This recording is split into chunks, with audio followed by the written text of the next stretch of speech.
Hola a todos, vamos con el tema 10, las desamortizaciones del siglo XIX, un tema muy sencillico como sabéis. Vamos a leer la introducción.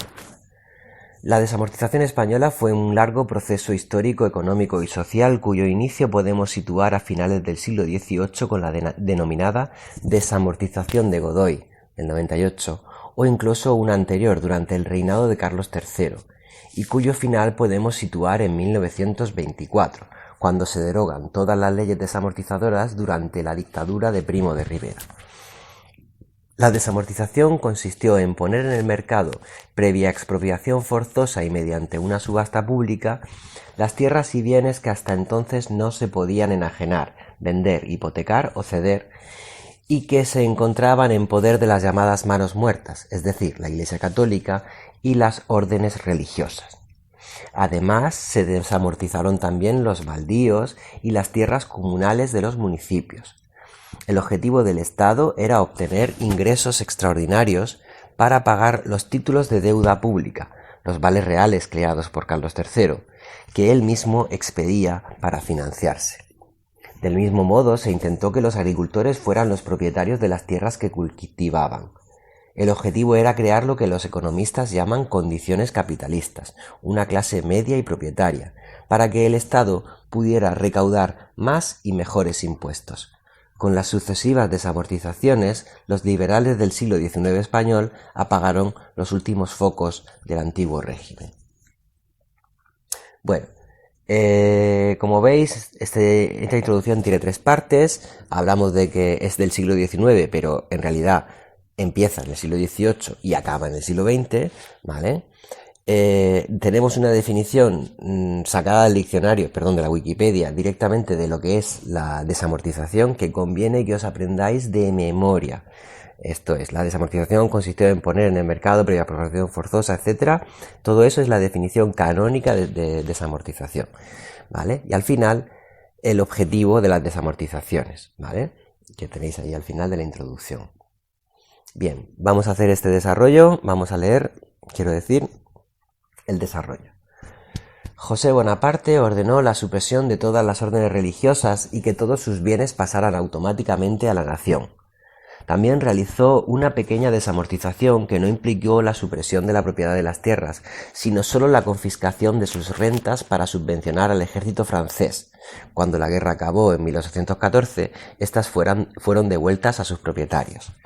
Bueno, no se suele incluir como desamortización esta, pero creo que le da un toque de calidad al tema si citamos también que esta idea desamortizadora está en la Ilustración, está en los valores que trae la Revolución Francesa, ¿de acuerdo? A través de José Bonaparte.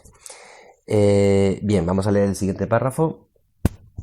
Los diputados de las Cortes de Cádiz estimaron la deuda acumulada en forma de vales reales durante el reinado de Carlos IV en unos 7.000 millones de reales.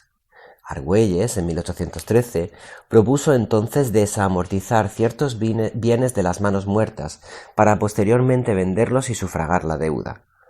Fueron también declarados bienes nacionales las propiedades de los traidores como Godoy y sus partidarios, las de los afrancesados y las de las 4 órdenes militares, Santiago, Alcántara, Montesa y Calatrava.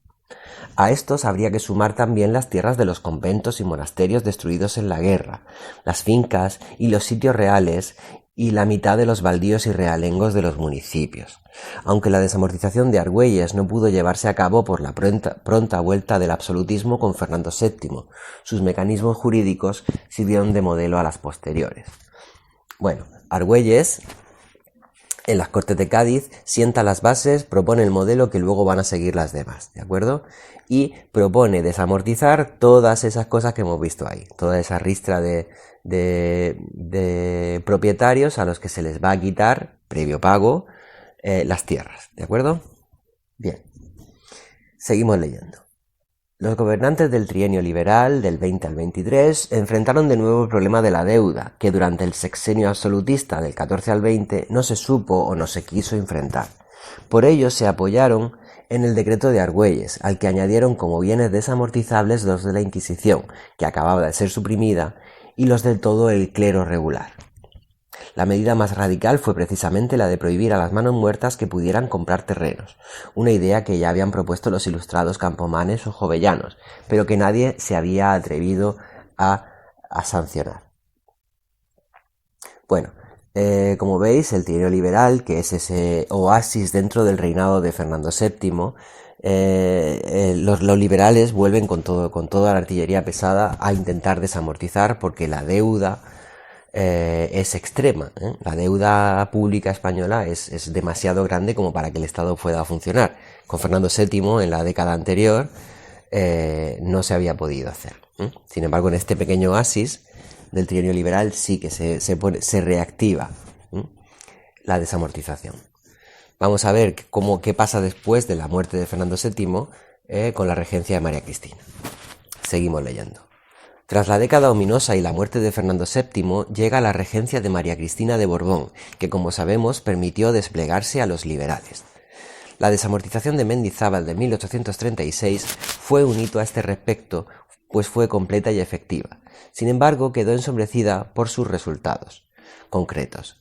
La división de los lotes a desamortizar fue encomendada a comisiones municipales, y esto fue lo que la corrompió. Las comisiones hicieron lotes inasequibles para los pequeños propietarios y al final los acabaron comprando los oligarcas municipales. Nobles y burgueses acapararon todas las tierras a la venta, impidiendo que surgiera la tan ansiada clase media propietaria. Como dato anecdótico podemos señalar que la Iglesia había amenazado con excomulgar tanto a los expropiadores como a los compradores de sus tierras, lo que hizo que muchos de ellos actuaran a través de testaferros. Bueno, aquí tenemos la clave de por qué no funciona, por qué no consigue su objetivo la desamortización, porque al final las tierras se expropian a los propietarios que no las trabajan, pero luego solamente las pueden comprar los ricos, por lo tanto ni clase media ni perrico que te ladre, ¿de acuerdo? Vuelven a quedarse las tierras los mismos de siempre. Como dato anecdótico citamos esto de que los nobles usan testaferros para que no les excomulguen. Testaferro es una persona que firma por ti un documento, aunque en realidad el propietario eres tú. Bien, seguimos leyendo.